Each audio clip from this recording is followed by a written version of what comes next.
because people felt AI was so different, it was one of those like free your mind exercises, like what do you think we could do with AI? And so there was these wild experiments around AI that weren't really tied to like, I have a problem I need to solve.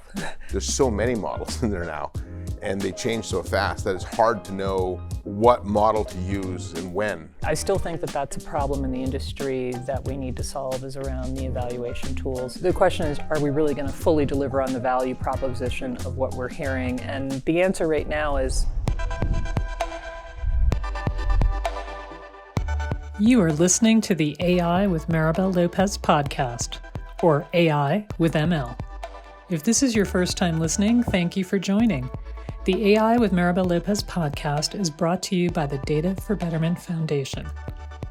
This podcast shares the stories of the people behind the new world of data and AI.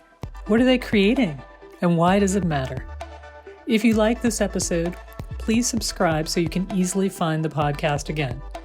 You can find the video version of this podcast at youtube.com at AI with Maribel Lopez. You can also share your feedback and ideas with me on X, also known as Twitter, and LinkedIn. All links are in the show notes.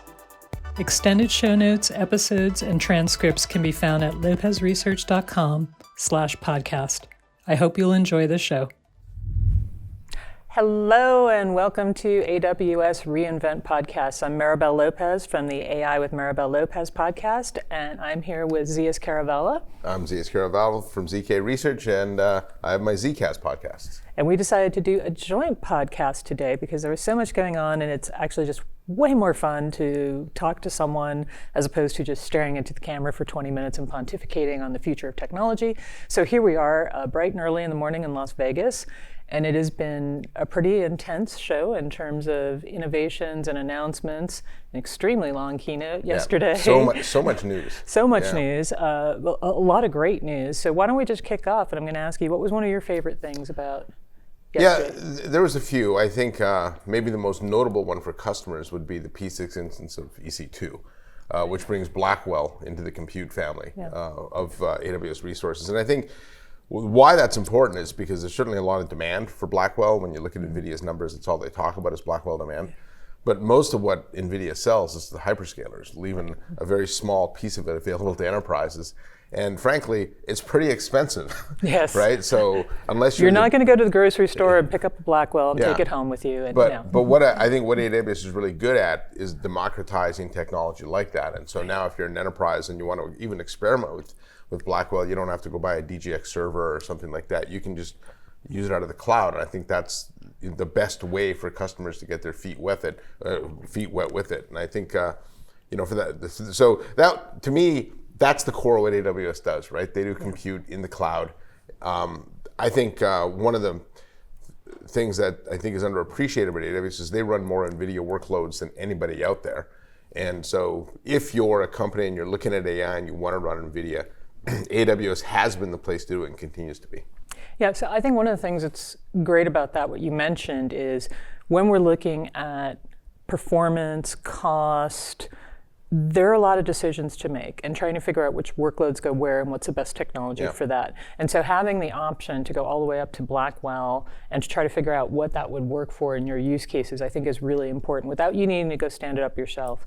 One of the things I've been looking at a lot is what's going on with Bedrock, right? Because a lot of people, when you think of managed AI services, we got really focused on models, and I'm going to talk about models in a second. Okay. But I was excited to see things like the automatic reasoning in Bedrock to really, hallucinations is a huge problem for people. So I think getting a handle on that, we continue to see advances in things like guardrails. So I would characterize a lot of what we saw yesterday in the dev stack as well as really trying to make things simpler.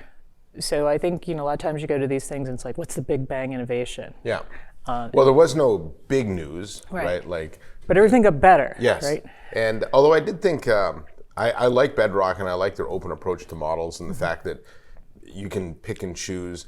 I think the coming together with SageMaker, I understand why they did that because people tend to use SageMaker and Bedrock together. And if you look at like Aurora and Redshift, they brought those together.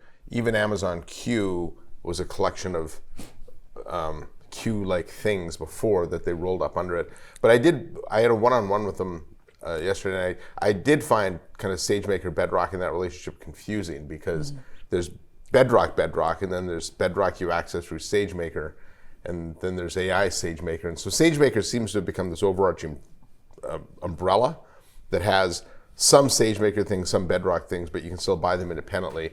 And I think they need to clean that up a little bit. I also think on the Bedrock side, where customers have been struggling too, is there's so many models in there now, and they change so fast that it's hard to know what model to use and when to switch. And it's funny, I was talking last night with somebody from Anthropic, and he said he has a team of people dedicated to that right now to understand all the other models, right? And you'd have to, because there's so many of them. And actually, we had more announced yesterday. Yeah.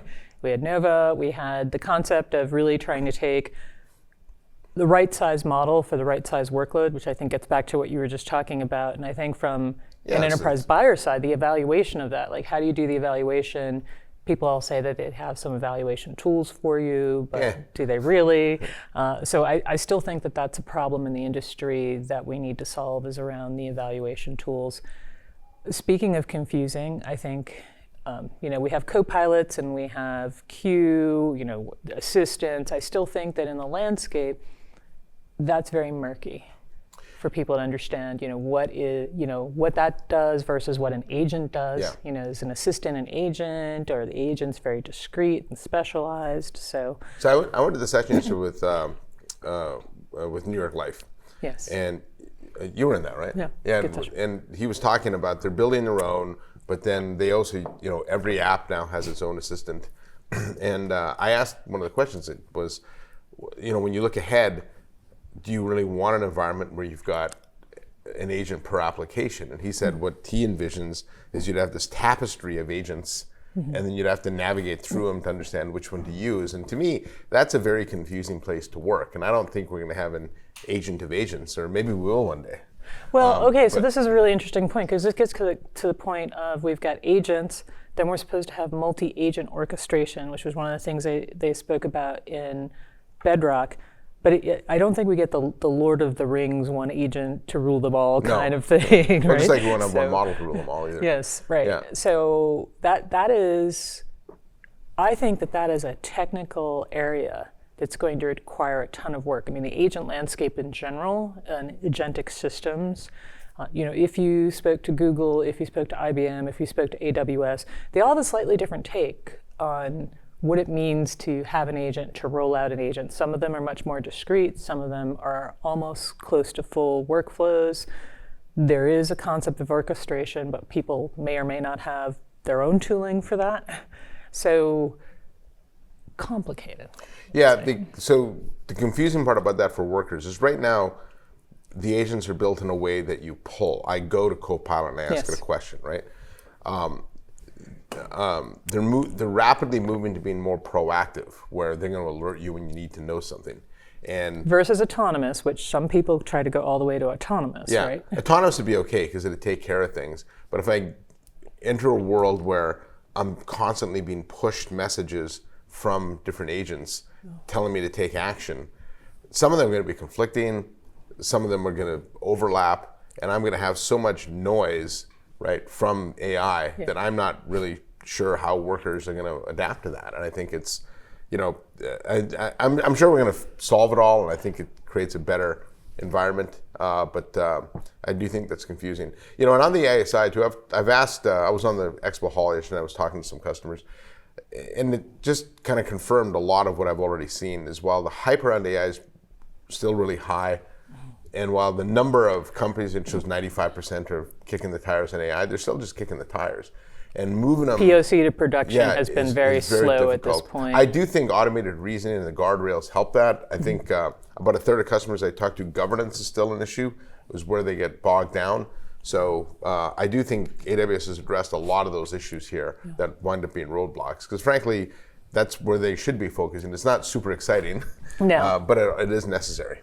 Well, okay, so we've always talked about governance, and it was sort of like network management. Nobody really wanted to do it, but they had to do it. And now I think we're taking a better approach to governance and thinking about, okay, it's not just governance because there's regulation, right? You start with it from an AI ethics side, from a data protection side, and when you really pull that together, you're like, okay, we're doing it, but if we don't do it this way, things go wrong with the business. So I think the governance angle started to become more tied to it. We're hearing a lot about it. I mean, you and I both talk to a lot of regulated industries, so they're like really on top of that right now. One of the things that we have been discussing more than I think we had in the past is data sovereignty. So with AI, that's actually escalated quite a bit in terms of people needing to understand, where their data is it in their country of choice? How do I validate that? Yeah. If I'm asked to validate that. So that seems to be one of those topics that has come back. We had that a while ago in the cloud, and it was like, yeah, it's okay, we got it. I'll put a data center in your region. Now it's like, no, I need something better than that. That's actually where I've noticed a big difference in customer attitude. If you asked me a couple of years ago what customers are doing to handle the data, a lot of them were trying to pull the data back into one centralized location. I remember talking to one hotel chain that was trying to throw all their data into Snowflake, and that's where it would all live. And then what they realized is that it's inherently unscalable. Yes. Right? And so now it seems like most customers want to leave the data where it is, at the edge, on-prem, whatever, and then try and figure out how to apply it to AI across that. AWS did announce a lakehouse, right? Yes. Which it helps with the data management. But I think it's more lakehouse-like things and the evolution of that's going to help that. But I think that's one of the big kind of pillars to still solve is how you look at your data holistically. We talk, in a very small example, we talk about this in the CX space all the time, right? Yeah. That everybody that participates in that ecosystem of customer journey claims to be, the customer They're the source. Yeah. But in they're fact, the CX provider. Yeah, yes. But in fact, there's 10 different data sources, right? And so now you extrapolate that across the company, and it does wind up being inherently unscalable. And so, but I think we're getting, those are starting to, those problems are starting to get solved now. Well, I've noticed as we've gone into the concept of more real-time analytics and insight, we're actually going back to that discussion of needing to have a lot of the data in a lakehouse or, in someone's island is the way I like to refer to that. So the reality is, as you were saying, there might be 10 islands, and we've built nice bridges between them so that we can do some data collection and some data analysis. But it hasn't been necessarily fast. There's been a lot of discussions about whether or not the data was the right data. And now it seems to me that the vendor's answer to that is like, well, if you bring it all to whatever my data store is, I can do amazing things for you with it. And I almost feel like in a way we're going backwards on that. And it's like, that's great, but to your point, people just aren't moving the data. Yeah. And the data is actually in two places. So the data is in the cloud, and there's still a lot of data on-prem. And I think we've been struggling a lot with that on-prem data. We were just talking about CX and CCaaS, and trying to get everybody to move everything into the cloud has been slower than we thought. And then trying to get all those cloud things connected.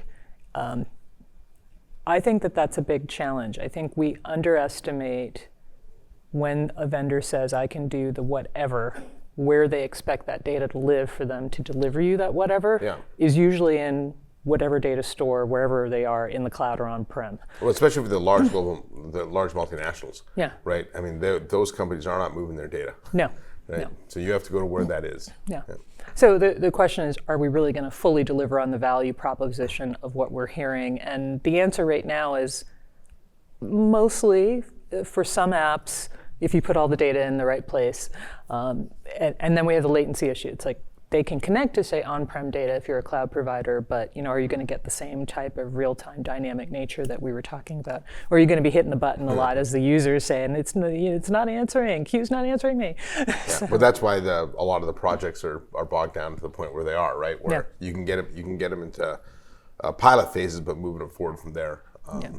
It's is a struggle. I also think that customers sometimes, this question of the ROI of AI always comes up, and my advice to customers is you can't really focus on the ROI because it's not like in fact, remember, I think even the concept of us talking about AI as a separate thing isn't really right. I remember asking Rowan Trollope about that when he was still at Cisco, and he said, asking me what my AI strategy is like asking me what my math strategy is. Yeah. It's like, it is.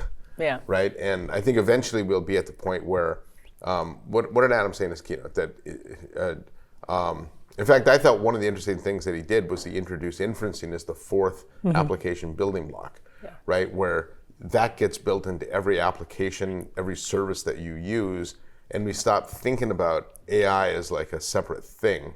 And so, I predict that within 5 years we stop going to AI conferences because Oh, yeah, this is exactly like mobile. Remember when mobile was a separate thing? Yeah. And it had to be a separate thing because the Internet tooling wasn't there. right, yeah. People didn't understand what the differences were between something being mobile versus something being on a PC. And there was a lot of dialogue about how do we make that happen. And that's exactly where AI was. And for a long time, for like probably similar to mobile, for a couple decades, things were moving along with AI. They were very technical.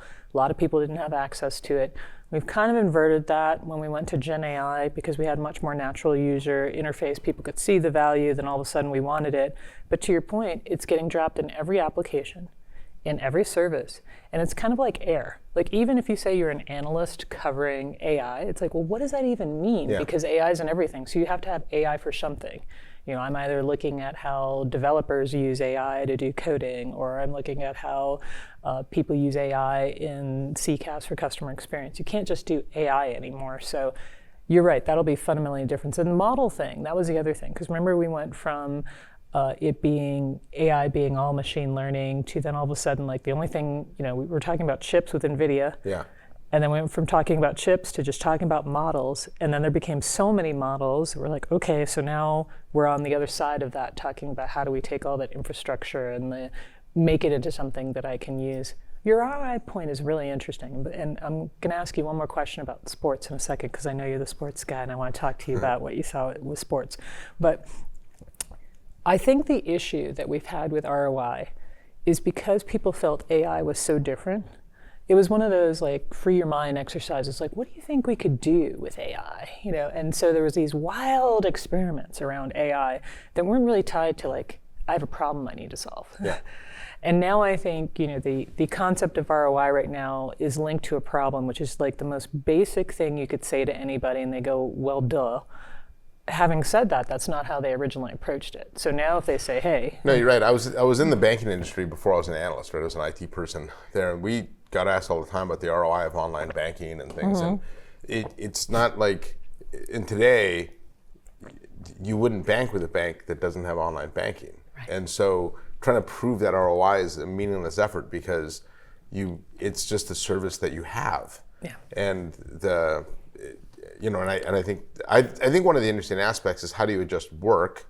Because I do think AI makes us more productive. Yeah. And I've asked a few companies this, like, what are your expectations of your employees? If you're using Sales IQ or something like that, and they're now or in the contact center, if they're not doing call summaries, and developers if they're not writing documentation, right? Is there an expectation they should produce more? And I think there's going to be, right? And I think people's goals will get adjusted. And I think, I've talked to some HR people that think this might be a stepping stone to 4-day work weeks, and I'm like, that's never that won't happen. No, not in corporate America, anyways. You'll just raise people's goals, which I think is fine. I think the ability to drive productivity upwards actually is a very good thing for everyone, But I think we haven't really thought enough how we adjust work and people's goals and what we expect of them because we have AI. And that would actually drive more adoption too, right? Yeah. Yeah. Well, I think the first step for a lot of organizations has been trying to get some kind of assistant, co-pilot into whatever their day-to-day application is. If it's a CRM application, if it's a sales application, if it's a productivity suite. And once you start to see that, sort of like the tire kicking, we haven't really gotten to the reimagine phase with a lot of the workloads yet. So that comes next. First, we're in like just proving that it works and you can have it work at all, and that it's not going to give you some wild answer that's incorrect, right? We're still on that stage. And as I mentioned though, sports. Okay, so for those of you that don't know Zias, you will find him at any cool sporting event on the planet, because that's the kind of guy he is. He loves sports, he loves tech. Sports and tech have come together in a really cool way, particularly over the past couple of years, just a phenomenal way.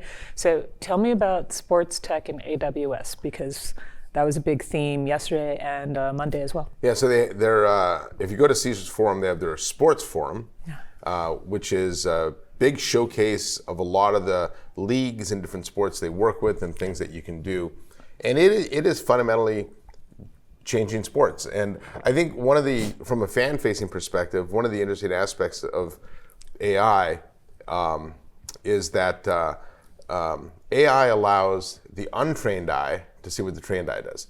And so if you're a really hardcore, fan of the PGA Tour, the AI data that you get back might not be so meaningful to you. But if you're a casual fan and you're like, well, what's so hard about that shot? And the AI algorithm tells you that a PGA Tour player is more likely to 3-putt than 1-putt from 22 feet away at the top of this green because it's so fast.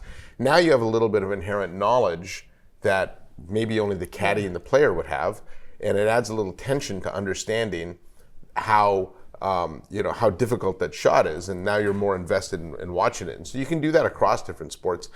I think one of the really interesting things that AWS has done is they've moved sports production to the cloud. And they're doing that with NFL now, on Thursday Night Football, with the NHL, they were the first league to do it. PGA Tour has done that.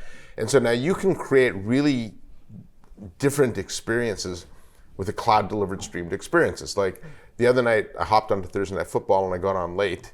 And when you turn on the broadcast, there's a little button that says rapid recap. And so before you get into the game, you hit that button. And all the great things that happen. It gives you a quick 3-minute overview of what happened in the game up to them. You couldn't do that on a normal broadcast, right? And they've also embedded things like defensive zone alerts. And so if they think a blitz is coming, they can highlight a player. They can have different players to watch based on where they're located. And a lot of it's pretty basic right now, but it's again, for the casual fan, it's really interesting to be able to add that stuff. Now, there's also an element of coaching and training. Last year at reInvent, I was talking with the people from Swim Australia, and the women's team started using camera vision and AWS analytics to be able to understand how players train and when they swim, and so they capture all this data off the swimmer. And because you're in the pool, you can't put RFID tags and things like that on somebody. But just from video, they can actually show the person's arm angles wrong and things like that. And they can even run simulations using generative AI. Like if we're doing a relay with Germany. If you moved your arm this way. Well, no, but you could even say simulate, like if we line up our 4 swimmers this way and they have it this way, where are we expected to finish? Now you can tell a swimmer, look, after 2 swimmers, we expect you to be like 0.2 seconds behind. So if you're within that window, don't panic. Where if you didn't know that, you might go, oh my God, I'm behind, and burn yourself out. And within the 5-year time period they've been using AWS analytics, they've gone from 5th in the world to 1st in the world, which is remarkable, right? To close that big a gap on a sport that's competitive. And so they had things they were doing with F1, PGA Tour, NHL, basketball. They even had generative AI chess, so it was a pretty interesting showcase of all the different ways that data is used. And what I liked about what they're doing is it highlights a lot of the art of the possible. And every sports team, every sports league spends so much money in what they do. They're always looking for the slightest bit of competitive edge, and it's a good indicator of what's possible in other businesses. One of the really interesting elements too was AWS has been analyzing how teams train, coming into training camp and things like that. And they found out that if you slow roll players into training camp, there's the likelihood of injury goes way down. And so they've seen injuries reduced by 25% because of the data. This is tremendous in sports, by the way. That is game changing. Well, if you think about it, like in most sports, you're tied to a salary cap. You pay a lot of these players a lot of money. And so if you have a high profile player that you're paying a lot of money to get injured in the 3rd game of the season, your season's over. Right? And so by being able to reduce those errors, there's the safety side of it as well. Obviously, nobody wants to see injuries, but just from an overall owner investment perspective, a little bit of analytics goes a long way into protecting those investments. And so it was a fascinating showcase of what's possible. And again, I think my big takeaway from that is if you think of it through that lens, it lets the untrained eye see what the trained eye does. You can apply that to security operations. Right. You can apply that to business analytics, right? You can apply that to creative teams within companies, right? Instead of having a team of people create graphics, use AI to do that, right?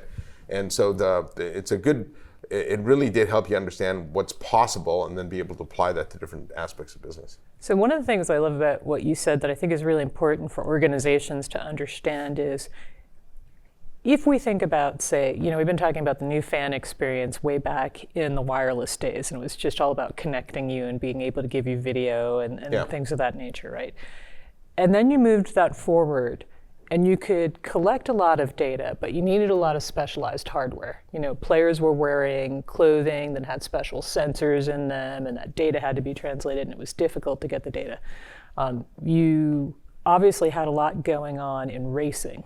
But you think about it, it's like, hey, very high-end sport, you have the ability to have all this specialized technology. Now you're getting to this point where we can really start to democratize it, and we can use things like computer vision, which is not all the extra specialized equipment. You can use cloud services, and there's a network effect that happens, once someone like AWS understands these workloads and how to do it in sports. There's an inherent base of knowledge that then every other business that uses AWS can tap into in some manner, shape, or form. And that's the thing that's so exciting about this, because people that have the biggest budgets in the world, that could afford to do the specialized stuff, do really cool things, people that are, still could have big budgets, but want to look at it differently with different equipment, can still do things. And then all that learning gets captured, codified, and is available when you think of it from a strategic standpoint. So we're just about out of time. Any closing thoughts, Zeus? Yeah, just adding on to that too. I do like the fact that by doing this and doing it under the cloud, having the leagues invest in it, you create opportunity for underfunded areas. Yes. Like women's sports certainly doesn't get the fund men's sports do. Absolutely, But now, 100%. But now if they have access to the same kind of analytic tools, underprivileged areas, there may be a really talented baseball player in some rural part of the country that's able to understand their pitching motion and study analytics where they had no opportunity to do that before. I think the democratization of AI is really what AWS is all about, and I think that's going to show up in the world of sports and the areas that obviously the big leagues have lots of money to spend, but now if I can push that all the way down to high schools and like I said, women's sports and stuff, that's really great. Now for closing thoughts, I think like I said, AWS has always been about access to tech in a low cost, fast and easy way to democratize it, make it available to everybody. And we saw more of that at the show. As we talked about, there was no kind of big bang announcement, right? Like there was no Blackwell announcement or something like that, or equivalent to that than NVIDIA might have had.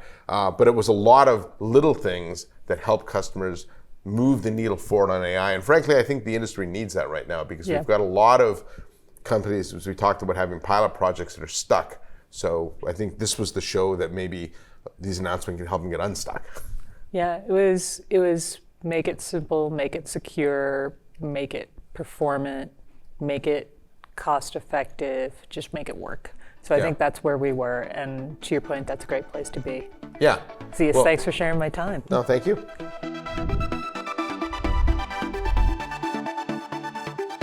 Thank you for listening. Additional content can be found at lopezresearch.com/podcasts. Until next time, wishing you all the best.